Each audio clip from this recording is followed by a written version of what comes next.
The world has been captivated by the mysteries surrounding Michael Jackson's children, particularly his youngest son, Prince Michael Jackson II, better known first as Blanket and now as Biggie. At age 22, Biggie has finally broken his silence, confirming what many have long suspected about life as the king of pop's son. Today, we will be talking about these revelations that have shocked fans worldwide. Let's start with that infamous balcony moment in Berlin, the incident that gave Biggie his original nickname, Blanket. While many criticized Michael's actions that day, Biggie has revealed that this moment perfectly encapsulated his father's complex nature, sometimes impulsive in his excitement, but always coming from a place of love. Michael later explained he got caught up in the moment, something Biggie confirms was characteristic of his father's passionate personality. But what about life behind the masks? Biggie has finally confirmed what many suspected about those mysterious face coverings. Contrary to public speculation, they weren't part of some elaborate showmanship. Instead, they were a father's desperate attempt to give his children something he never had. Michael, having lost his own childhood to fame, was determined to protect his children from the relentless spotlight that had shaped his life. Contrary to the media's sensationalized portrayal of Neverland Ranch as a chaotic circus, Biggie has revealed that their home was actually a sanctuary of normalcy blended with magical moments. Their daily routine started with structured homeschooling sessions, where Michael insisted on academic excellence and comprehensive education.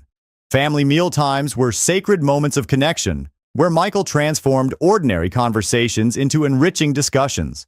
He would captivate his children with fascinating stories about world history, introduce them to various art forms, and instill in them a deep sense of humanitarian responsibility. These weren't just casual talks. They were carefully crafted teaching moments that Michael used to broaden his children's horizons. Perhaps the most touching revelation from Biggie is about their evening ritual called Wisdom Time. During these intimate family gatherings, Michael would share personal stories from his own journey, both triumphs and struggles, using his experiences to teach valuable life lessons.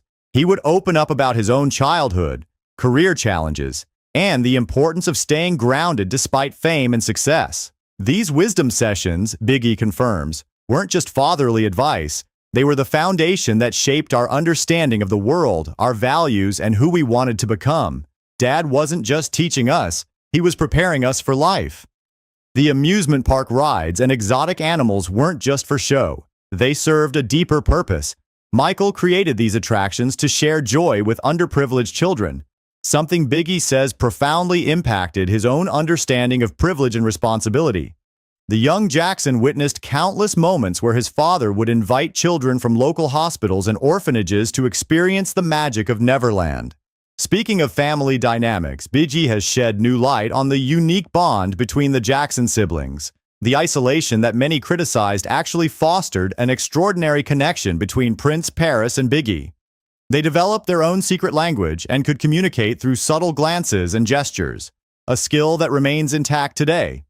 Their education was far from conventional, but it was rigorous. Michael insisted on excellence in everything from academic studies to artistic pursuits. Biggie reveals that their father would often wake them up in the middle of the night if inspiration struck, leading to impromptu music lessons or philosophical discussions under the stars.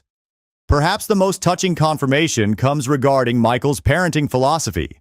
Biggie describes a father who was simultaneously strict and nurturing, demanding excellence while showing boundless love. Michael would push his children to achieve more, but always with encouragement rather than pressure.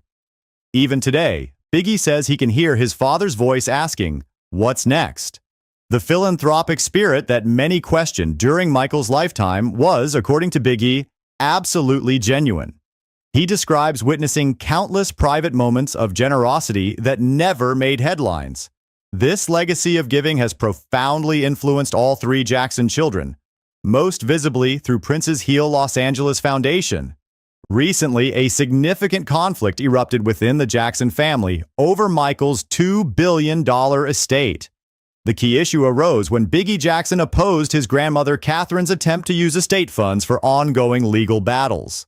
Catherine wanted to continue challenging certain aspects of the estate management, but Biggie took a firm stance, insisting that she should use her own allowance rather than the estate's money for legal fees. This disagreement led to tensions within the family, but Biggie remained steadfast in his position, prioritizing the protection and proper management of his father's legacy over family politics. The Sony music catalog deal, worth $600 million, has added another layer of complexity to family dynamics. However, Biggie emphasizes that his father's true legacy lies not in financial assets, but in the values he instilled in his children.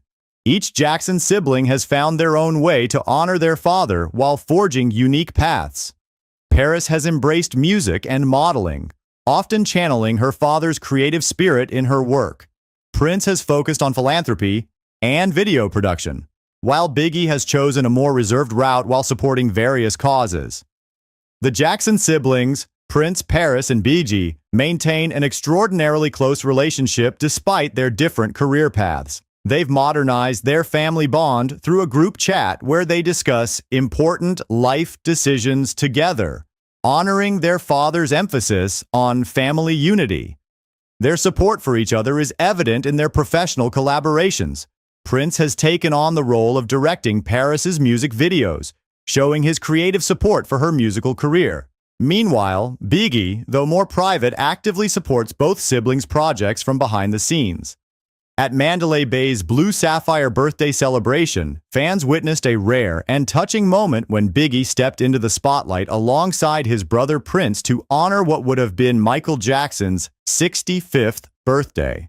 This appearance was especially meaningful because Biggie, known for his intensely private nature, rarely attends public events. The brothers' united presence spoke volumes about their dedication to preserving their father's memory. As they stood together at the event, it was clear that despite their different approaches to public life, their shared commitment to honoring Michael's legacy remains unshakable.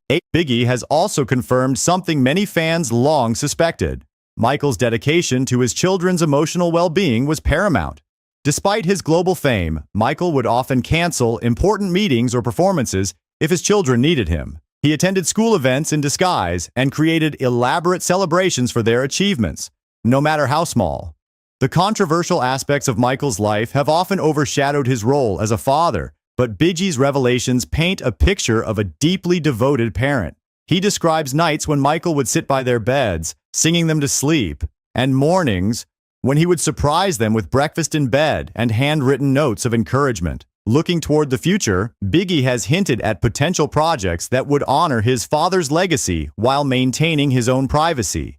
He's particularly interested in environmental causes and children's education, areas where he feels he can make a meaningful impact without stepping too far into the spotlight. The Jackson siblings' story continues to evolve, with each finding their own way to carry forward their father's legacy while creating their own. Biggie's recent confirmations have helped us understand not just Michael Jackson the icon, but Michael Jackson the father, a man who, despite his global fame, considered his children his greatest achievement. As we reflect on these revelations, we're reminded that behind the headlines and controversies was a father who wanted the best for his children. His unconventional methods may have raised eyebrows, but according to Biggie, they came from a place of deep love and genuine concern for his children's well-being. What do you think about these revelations from Biggie Jackson? How has your perception of Michael Jackson as a father changed? Share your thoughts in the comments below. Don't forget to like, subscribe, and hit that notification bell to stay updated on more fascinating stories about your favorite celebrities and their families. That's how I feel. Your family was not wealthy when you started out. You were pretty young. I don't know if you would remember. Were there a lot of sacrifices involved? Yeah, we weren't wealthy, but we weren't poor. My father always prepared for the family, as well as my mother. Always wonderful. And that's very important. They made sure we, got the right things for ourselves.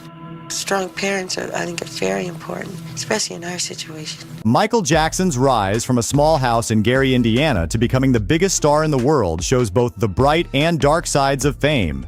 Starting as a young singer in his family's band at age 6, he quickly showed the talent that would make him a star. But just when he had reached the top as the king of pop in 1993, serious accusations came out that changed his life forever. Michael Joseph Jackson's journey began on August 29, 1958, in Gary, Indiana. Born into a working-class African-American family, he was the 8th of 10 children living in a modest two-bedroom house on Jackson Street. His father, Joe, a crane operator at U.S. Steel, and mother, Catherine, a devout Jehovah's Witness, shaped his early years in dramatically different ways. Music permeated the Jackson household from the beginning. Joe, who played guitar in a local rhythm and blues band, recognized his children's talents and formed the Jackson 5. Michael joined at age 6, playing congas and tambourine before becoming lead vocalist. The group performed in local auditoriums, school dances, and clubs on the Chitlin circuit, opening for established artists like Sam and Dave and Gladys Knight. If he hit me, I would hit him back, which was terrible.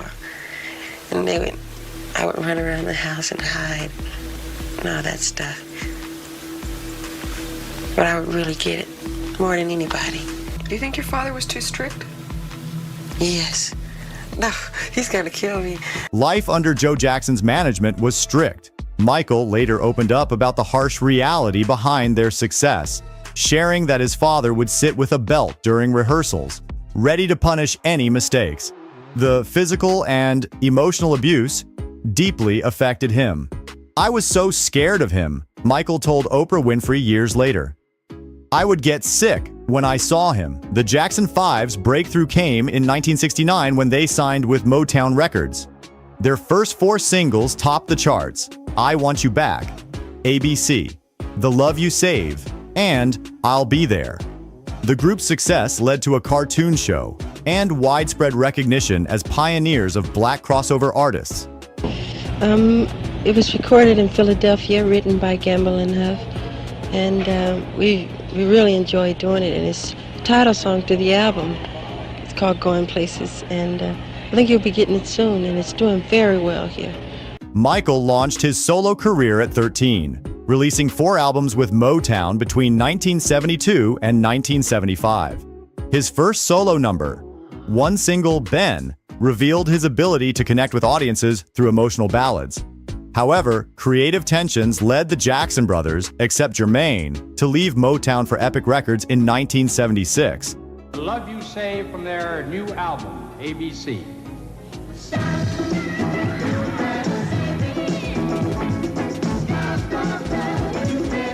The Love You Save was one in a string of 4 hits that launched the recording career of the Jackson 5.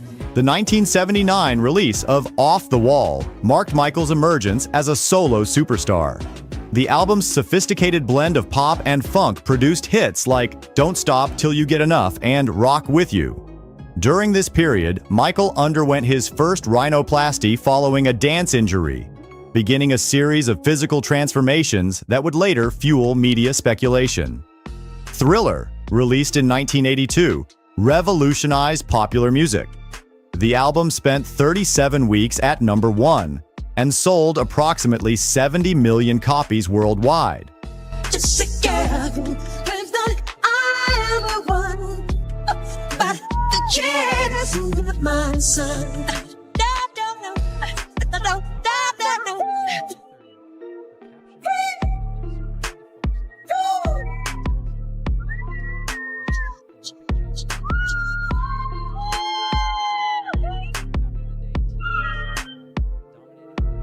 She says I am the one. The groundbreaking video for the title track, directed by John Landis, transformed music videos into short films.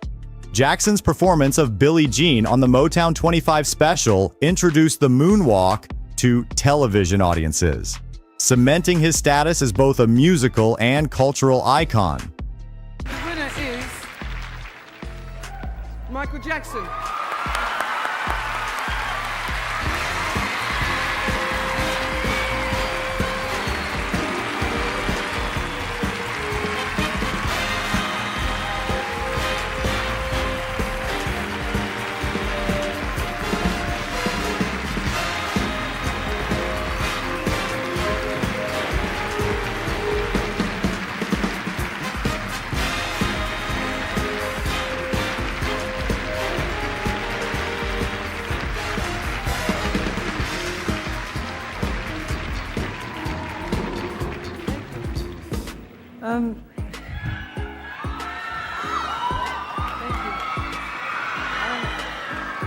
When something like this happens, you want those who are very dear to you up here with you.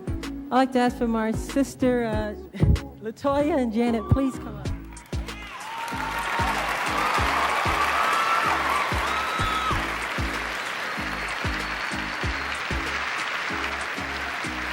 My sister Janet as well, come on.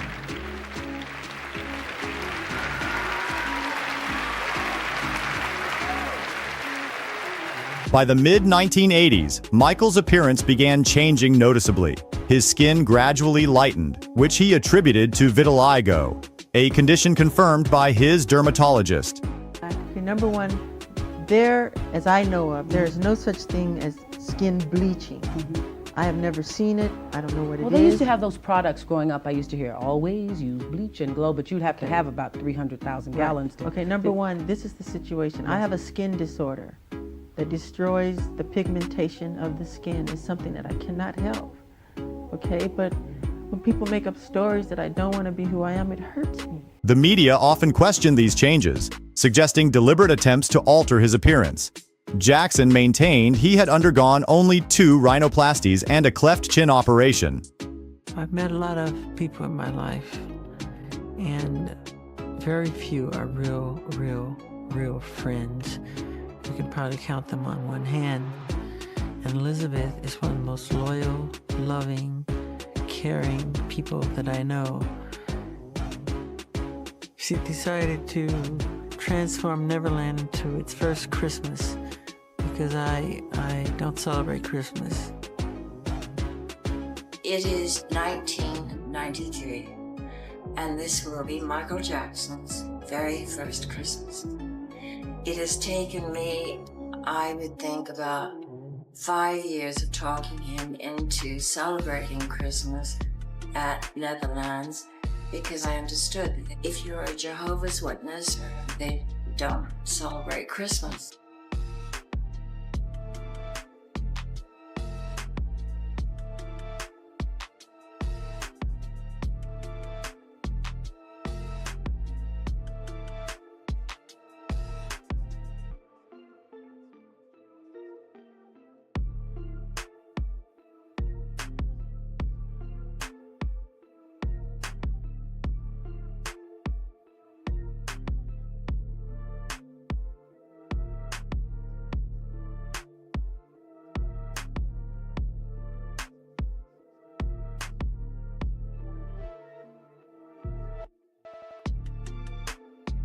I'm not easy to wake up. Michael! She know I don't like that dog because I'm afraid of dogs. They're little, but they bite. Oh, you sweet boy. Come on. Welcome to your first Christmas. Oh my, it's incredible. She decorated the entire house.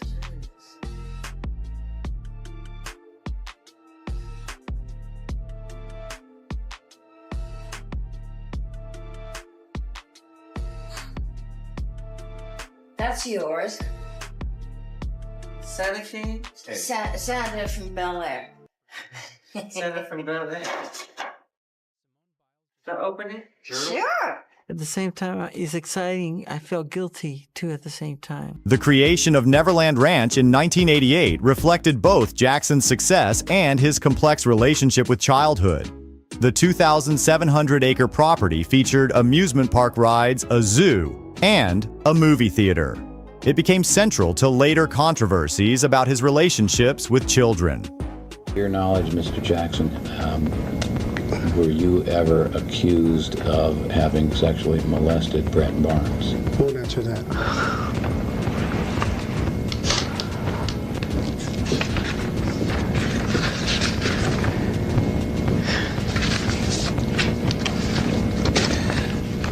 Do you know a person by the name of Macaulay Culkin?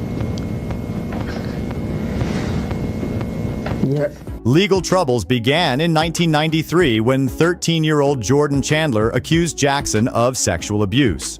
Though criminal charges weren't filed, Jackson settled with the family for $23 million. The stress led to dependency on painkillers and forced him to cancel part of his dangerous world tour. We first met, she was 7 years old and I was 17. This was in Las Vegas. She used to come and see my show all the time. We had the only family show on the Strip. It's the Jackson 5. And she used to come as a little girl and sit right up front. She came quite often. She came with a lot of bodyguards. And had you stayed in touch over all these years? Sure. Then she'd come backstage. Then I'd, talk and say hi. And then she'd come again. And I thought she was sweet and loving. And I always hoped I'd see her again. And who first talked about marriage? We didn't stay in touch. We didn't stay in touch after that, no. He had, go ahead. You want to say what happened? No, later you can with, say. You have a good memory. No, you said you were going to say it. Our first argument here on this hour. Who proposed? I mean, how did marriage actually get discussed? Well, at first, this is what happened. When she was 18, I used to tell my lawyer, John Branca, do you know Lisa Marie Presley? He'd go, well, I represent her mother. Personal life changes followed rapidly. In 1994, Jackson married Lisa Marie Presley, though they divorced 2 years later. He then married Debbie Rowe, who bore 2 children, Michael Joseph Jackson Jr., Prince, and Paris Michael Catherine Jackson. A third child, Prince Michael Jackson II, Blanket, was born via surrogate in 2002. We're off to the field. Super Soakers are really high tech. They got some really great ones now.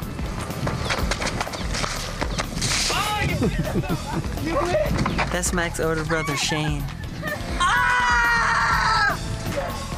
Okay, we're preparing the water balloon fight. What's the name of our group this time, man? What do you feel? The 2003 documentary, Living with Michael Jackson, sparked fresh controversy when Jackson discussed sharing his bed with children. Criminal charges followed, leading to the 2005 trial where he faced multiple counts of child molestation. Though acquitted on all charges, the ordeal devastated his public image and financial stability. Not by myself, help me. He actually was one of the best fathers I'd ever seen. He would spend time with his children, he would talk to his children, he would spend time teaching his children. Like this touching scene. Financial troubles mounted as Jackson borrowed heavily against his assets, including his stake in the valuable Sony ATV music catalog. By 2009, preparing for his This Is It comeback tour, he was deeply in debt despite his vast earning potential. We're getting some breaking news coming into the situation right now from about Michael Jackson, the king of pop, who's 50 years old. Let's go to Deborah Farrick. She's working the story for us. What are we picking up, Deb? Well, Wolf, here's what we can tell you. This is what's being reported by KTLA. Apparently, Michael Jackson suffered cardiac arrest this afternoon. He was rushed to UCLA Medical Center. At 12:21 this afternoon, the Los Angeles 911 operators took a call in regards to a need for a medical emergency. On June 25, 2009, Jackson died from cardiac arrest caused by a propofol overdose administered by his personal physician, Dr. Conrad Murray. The news crashed websites worldwide as fans sought confirmation. His memorial service drew an estimated global audience of 2.5 to 3 billion viewers. Because we do have now word, according to the Los Angeles Times is reporting that Michael Jackson has died. According to the LA Times, Michael Jackson has been pronounced dead. We lost one of the world's most loved and greatest pop stars that we will probably ever know. Shocking news from Los Angeles tonight. NBC News has confirmed pop superstar Michael Jackson is dead at the age of 50. The crowds began to form quickly, and as you can see, they are quite deep. They began to form probably about half an hour. Murray was later convicted of involuntary manslaughter. But Jackson's legacy proved more hit albums, documentaries, and allegations continued to shape public perception of the artist. The 2019 documentary Leaving Neverland reignited debates about his relationship with children, though his estate vigorously defended his innocence. To hear my mother say he's dead, to hear her say this, I lost it.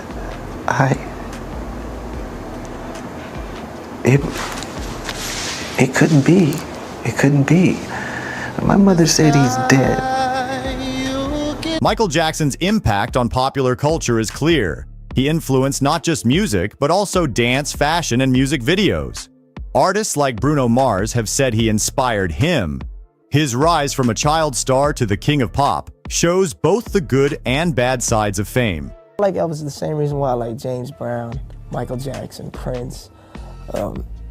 You know, these guys know how to go up on stage with their band and control their environment, rock the party.